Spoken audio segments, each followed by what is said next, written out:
പിന്നെ നെക്സ്റ്റ് വരുന്ന major question ആണ്. BOT പഠിച്ചു കഴിഞ്ഞാൽ എത്ര സാലറി കിട്ടും? ഓക്കെ. അത് പബ്ലിക്കിൽ പറയാൻ പറ്റുമോ എന്ന് എനിക്കറിയില്ല. മാം ഒരു അപ്രോക്സിമേറ്റ് ഒരു റേഞ്ച് ഇന്ത്യയിലും അബ്രോഡ് എന്ന് പറയാൻ വേണ്ടി പറ്റുമോ?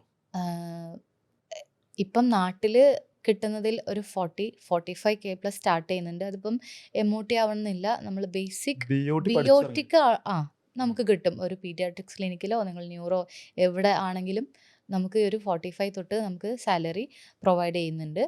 പിന്നെ നമ്മൾ എക്സ്പീരിയൻസ് ഓരോ 1 ഇയർ ആണോ 2 ഇയർ ആണോ ഇതിനനുസരിച്ച് നമ്മുടെ സാലറി സ്കെയിലും നമ്മളോടൊപ്പം വളരും.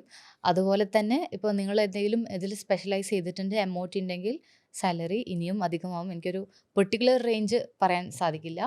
പിന്നെ എബ്രോഡ് നോക്കുകയാണെങ്കിൽ നാട്ടിൽ ഇത്ര കിട്ടുന്നുണ്ടെങ്കിൽ എബ്രോഡ് അറിയാലോ ഡബിൾ ആയിരിക്കും. അത് GCCയിൽ ഒരു സ്കെയിലാണ് ഇപ്പോൾ 2-2.5 lakhs പ്ലസ് അങ്ങനെ ആയിരിക്കും. ഇപ്പം യൂറോപ്യൻ കൺട്രീസിലാണെങ്കിൽ 4-4.5 അങ്ങനെ അതായിരിക്കും. ഓരോ സ്ഥലത്തെയും ലിവിങ് കോസ്റ്റ് ഡിഫറെൻ്റ് ആണ്.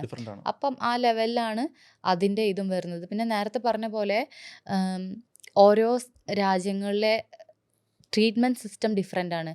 ഞാൻ പറഞ്ഞ പോലെ ഒരു പേഴ്സണെ നമ്മളൊരു ഹോളായിട്ടാണ് കാണുന്നത്. അപ്പോൾ അവരെ എൻവയോൺമെൻറ്റ്, അവരുടെ കൾച്ചർ ഇതൊക്കെ ഇൻകോപ്പറേറ്റ് ചെയ്തിട്ടാണ് നമ്മൾ തെറാപ്പി കൊടുക്കുന്നത്.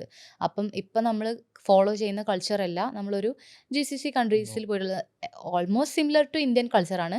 പക്ഷേ ഈ കൾച്ചറല്ല നമ്മൾ കാനഡ, ഓസ്ട്രേലിയ ഇല്ലെങ്കിൽ UK പോയിട്ടുണ്ടെങ്കിൽ.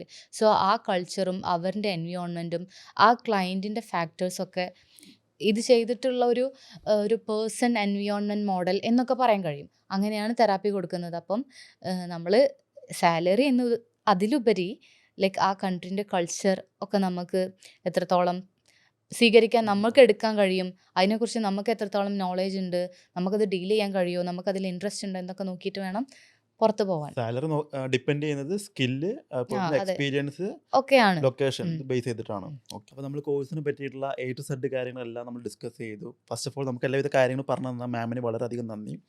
ഇനി നമ്മൾ കോഴ്സിനെ പറ്റിയിട്ടും കോളേജിനെ പറ്റിയിട്ടും എക്സാംസിനെ പറ്റിയിട്ടും ഏതെങ്കിലും കോളേജിൻ്റെ ഫീസ് സ്ട്രക്ചറും എല്ലാവിധ കാര്യങ്ങളും നമ്മൾ ഇനിയും വീണ്ടും ഡിസ്കസ് ചെയ്യുന്നതായിരിക്കും. അപ്പോൾ ഞാനിതുവരെ പറഞ്ഞതിൽ എന്തെങ്കിലും വിധത്തിലുള്ള സംശയങ്ങൾ കാര്യങ്ങൾ താഴെ കമൻറ്റ് ചെയ്യാം. അല്ലാന്നുണ്ടെങ്കിൽ താഴെ കൊടുത്തിട്ട് നമ്മൾ എന്ത് ചെയ്യാം, കോൺടാക്ട് ചെയ്യാം. അപ്പോൾ അടുത്തൊരു നല്ലൊരു വീഡിയോ ആയിട്ട് വീണ്ടും വരുന്നതായിരിക്കും.